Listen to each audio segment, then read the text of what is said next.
அன்றைக்கு அவள் ஏதோ ஒரு வேகத்தில் பேசுகிறாள் என்று நினைத்தேன்.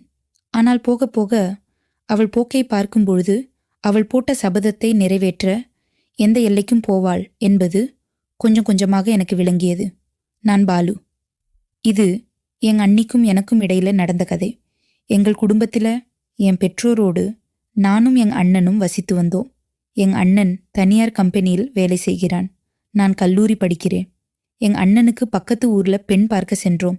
போன இடத்துல அவர்கள் எங்களை வரவேற்று பெண்ணை அனைவருக்கும் ஜூஸ் கொடுக்க வைத்தார்கள். என்னிடம் ஜூஸ் கொடுக்கும்போது என் முகத்தை பார்த்தாள். நானும் அவள் முகத்தை பார்த்தேன். என்னது, இவளா? இவள் என்னோட பள்ளியில் படித்த வனிதாவாச்சே. இவளைத்தான் அண்ணனுக்கு பார்க்க வந்தோமா? இவ நம்மள ஸ்கூல்ல ஒன் சைடா லவ் பண்ணவளாச்சே. அண்ணனுக்கு கண்டிப்பா பிடிக்கக்கூடாது கடவுளே என்று வேண்டிக் கொண்டேன். அவள் என்னை முறைத்து கொண்டே திரும்பவும் சென்று அவள் அம்மா பக்கத்தில் நின்று கொண்டாள். அவள் தகப்பன் வாய் கூசாமல் பொய் சொன்னான். என் பொண்ணு தங்கமானவ, பொம்பளை பிள்ளைங்க கிட்ட கூட சரியா பேச மாட்டா, சரியான கூச்ச சுபாவம் உள்ளவ, ரொம்பவும் அடக்கமான பொண்ணா வளர்த்திருக்கோம் என்று சொல்லிக் கொண்டிருக்க நான் அவளை பார்த்தேன். அவள் அப்பன் சொல்வது உண்மைதான் என்பது போல பவ்யமாக நின்றாள்.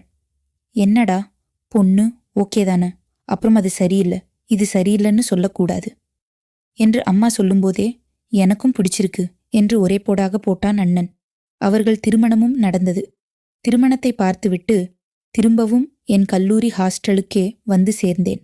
பொங்கல் பண்டிகைக்கு ஊருக்கு போக வேண்டிய கட்டாயம் வந்தது. ஊருக்கு சென்றேன்.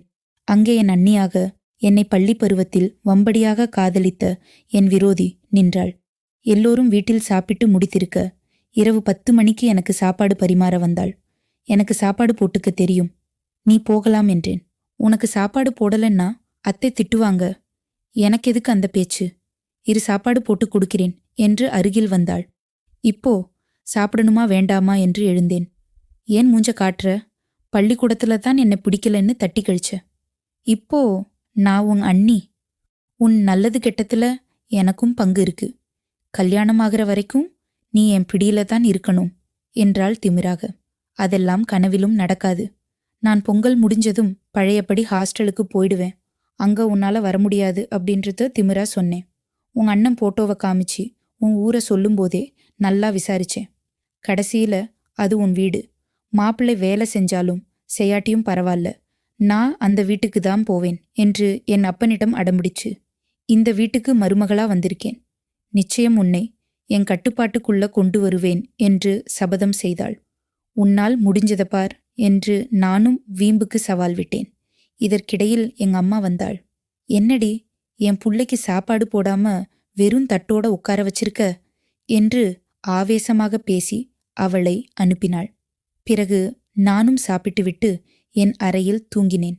காலையில் என்னை யாரோ எழுப்ப எழுந்து பார்க்க அண்ணி வனிதா காப்பியுடன் நின்றாள்.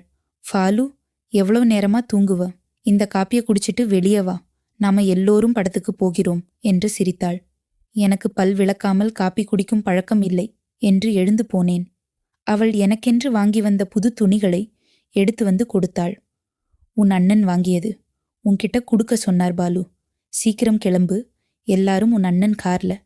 தியேட்டருக்கு போகணும் என்று சொல்லிவிட்டு கிளம்பினாள். நானும் தியேட்டருக்கு அவர்களை கூட்டிச் சென்றேன். அண்ணனுக்கு பக்கத்தில் நான் உட்கார்ந்தேன். அந்த பக்கமாக அண்ணி உட்கார்ந்திருந்தாள். என் பெற்றோர் என்னையும் தாண்டி உட்கார்ந்திருக்க என் அண்ணனை அடிக்கடி ஏதாவது வாங்கி வரும்படி விரட்டி கொண்டே இருந்தாள். அண்ணனும் சலிக்காமல் தின்பண்டங்களை வாங்கி கொடுத்தான். அண்ணன் வாங்க செல்லும் இடைவெளியில் என்னையே பார்த்து கொண்டிருந்தாள். நானும் கண்டு கொள்ளாத மாதிரியே நேரத்தை ஓட்டினேன். எங்களுக்கு கடந்த கால அறிமுகம் இருப்பது அண்ணனுக்கு ஒரு நாள் தெரிய வந்தது.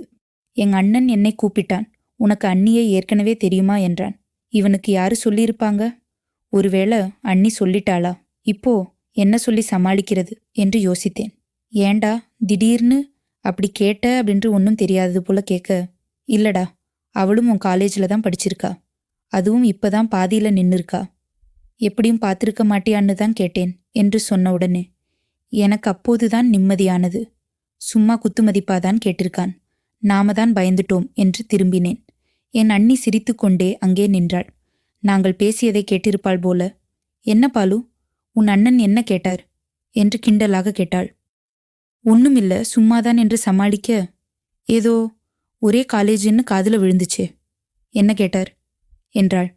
நீயும் நானும் ஒரே காலேஜில் படிச்சதை எங்க அண்ணன் கண்டுபிடிச்சிட்டான். எனக்கு உன்னை தெரியாதுன்னு சொல்லிட்டேன். நீயும் அப்படியே சொல்லிடு என்று அங்கிருந்து நகர்ந்தேன். பிறகு படிப்பை முடித்த நான் சில நாட்களில் வேலைக்கும் சென்று அங்கேயே தங்கிக் கொண்டேன். விடுமுறை தினங்களில் கூட நான் வீட்டுக்கு வருவதில்லை. ஏனென்றால் அவள் கேலியும் கிண்டலும் எனக்கு எரிச்சல் ஊட்டியது. இப்போது அவர்களுக்கு ஒரு மகன் இருக்கிறான். எனக்கும் திருமண வயது வந்தது. என் பெற்றோர் எனக்கு பெண் பார்க்கும் படலத்தை ஆரம்பித்தார்கள். எனக்காக சில கிலோமீட்டர் தொலைவில் இருக்கும் பெண்ணை பார்க்க என் அண்ணனும் என் பெற்றோரும் காரில் செல்லும்போது வழியில் விபத்தில் சிக்கி இறந்தார்கள். என் அண்ணன் போனிலிருந்து எனக்கு அழைப்பு வந்தது. என்னடா, போன விஷயம் என்னாச்சு என்று ஜாலியாக கேட்டேன். மறுமுனையில் எனக்கு ஃபோன் செய்தவர் பேசினார். தம்பி, இந்த ஃபோன் வச்சிருக்கவரும் அவர் கூட வந்த அவங்க அப்பா அம்மாவும் விபத்துல சிக்கி இங்கேயே இறந்துட்டாங்க. நான் இங்கே ரெட்டபாலத்துக்கு பக்கத்துல இருக்கேன். சீக்கிரம் வாப்பா என்றார். சரிங்க என்று ஃபோனை வைத்தேன். என் அண்ணிக்கு ஃபோன் செய்யலாம் என்று நினைக்க அவள் ஃபோன் நம்பரை இதுவரைக்கும் நான் வாங்கவே இல்லை என்றது அப்போதுதான் ஞாபகம் வந்தது. நானே அவசர அவசரமாக கிளம்பி சென்னையிலிருந்து ஊருக்கு புறப்பட்டேன்.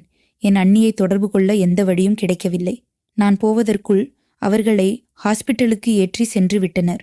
ஹாஸ்பிட்டல் போனதும் அந்த நபர் என் அனைவரின் உடைமைகளையும் என்னிடம் ஒப்படைத்தார். யாரும் வராததால இங்க கொண்டு வந்துட்டாங்க. எல்லா நடைமுறைகளையும் முடித்துவிட்டு நாளை காலையில்தான் உங்கள் வீட்டுக்கு அனுப்புவாங்களாம். வாங்க தம்பி, போகலாம் என்று என்னை அழைத்துச் சென்று ரிசப்ஷனில் என் முகவரியை சொல்ல சொன்னார். அவரை நன்றி சொல்லி என் கையில் இருக்கும் பணத்தை கொடுத்தேன். பணத்தை எதிர்பார்த்து நான் செய்யலப்பா. மனிதாபிமானத்துக்கு விலை கொடுக்காத நான் போகிறேன் என்று அங்கிருந்து அவர் செல்ல நானும் என் ஊருக்கு நடந்தே சென்றேன். வீட்டிலிருக்கும் அண்ணியிடம் என்ன சொல்வது என்று யோசிக்க யோசிக்க எனக்கே பைத்தியம் பிடிக்கும் போல இருந்தது. சிறிது நேரத்தில் வீட்டுக்கு போனதும் என் அண்ணி என்னை வரவேற்றாள். என்ன பாலு, நல்ல நாள்லையே வரமாட்ட, இன்னைக்கு என்ன புதுசா வந்திருக்க? ஓஹோ, உனக்கு பொண்ணு ஓகே ஆகிடுச்சா? அதா இப்படி அவசரமா வந்துட்டியா என்று சிரித்தாள். ஐயோ கடவுளே, இப்படி சிரிக்கிற இந்த சிரிப்பு தான் கடைசி சிரிப்புன்னு இவளுக்கு தெரியாதே. நடந்ததை சொன்னா எப்படி அதை ஏத்துக்க போறாளோ என்று சோகமாக உட்கார்ந்தேன். அப்போது பார்த்து என் அண்ணன் மகன் அங்கு ஓடி வந்தான்.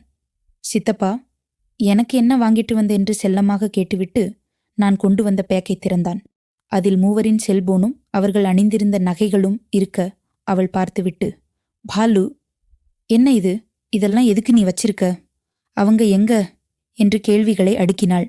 என் கண்கள் கலங்குவதை பார்த்த அவள் அவர்களுக்கு ஏதோ ஆகிவிட்டது என்று முடிவு செய்தாள். என்னடா ஆச்சு அவங்களுக்கு?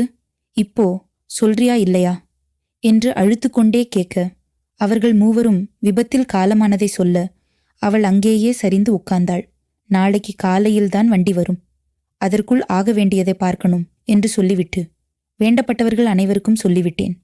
அடுத்த நாள் அவர்களுக்கு சடங்குகள் செய்துவிட்டு வீட்டுக்கு வந்தோம். 2 வாரம் கழித்து அவர்களுக்கு காரியம் செய்த கையோடு என் அண்ணியின் பெற்றோர் அவளை தங்கள் வீட்டுக்கு அழைத்தனர். நான் வரமாட்டேன், இதுதான் என் வீடு என்று அவர்களோடு போக மறுத்தாள். இங்கிருந்து என்ன பண்ண போற?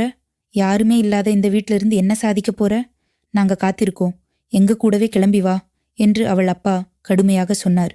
விடுங்க மாமா, அவங்க தான் இங்க இருக்கேன்னு சொல்றாங்கல்ல, இங்கேயே இருக்கட்டுமே என்றேன். தம்பி, நீங்க நாளைக்கு கிளம்பிடுவீங்க, இங்க தனியா இருக்க போறது என் பொண்ணுதான், உங்களுக்கு என்ன என்று என்னை முறைத்தார். மாமா, நீங்க சம்மதம் சொன்னா உங்க பொண்ண என் கூடவே சென்னைக்கு கூட்டி போகவா என்று அவளை பார்த்தேன். இதை கொஞ்சமும் எதிர்பார்க்காத அவள் தன் மகனை பார்த்தாள். இப்போதைக்கு எனக்கும் யாரும் இல்லை, அவங்களுக்கும் யாரும் இல்லை, அவங்க 2 பேரையும் என் கூட வர முடியுமான்னு கேளுங்க என்றேன். நீ என்னம்மா சொல்ற? இதை விட்டா உனக்கு வேற வாய்ப்பு இல்லம்மா. பேசாம அவர் கூட போறதுதான் உனக்கு நல்லது என்று அவள் அம்மாவும் அறிவுரை சொல்ல அவளும் என்னோடு புறப்பட்டாள். அப்போது எனக்கு அவளை பெண் பார்க்க போன போது சொன்னது ஞாபகம் வந்தது. சிறிது புன்னகையுடன் விதியின் விளையாட்டை நினைத்து சென்னைக்கு சென்றோம். கதை முடிந்தது. இந்த கதை உங்களுக்கு பிடிச்சிருக்கும்னு நினைக்கிறேன். மேலும் கதைகளுக்கு என்னோடு இணைந்திருங்கள். நன்றி.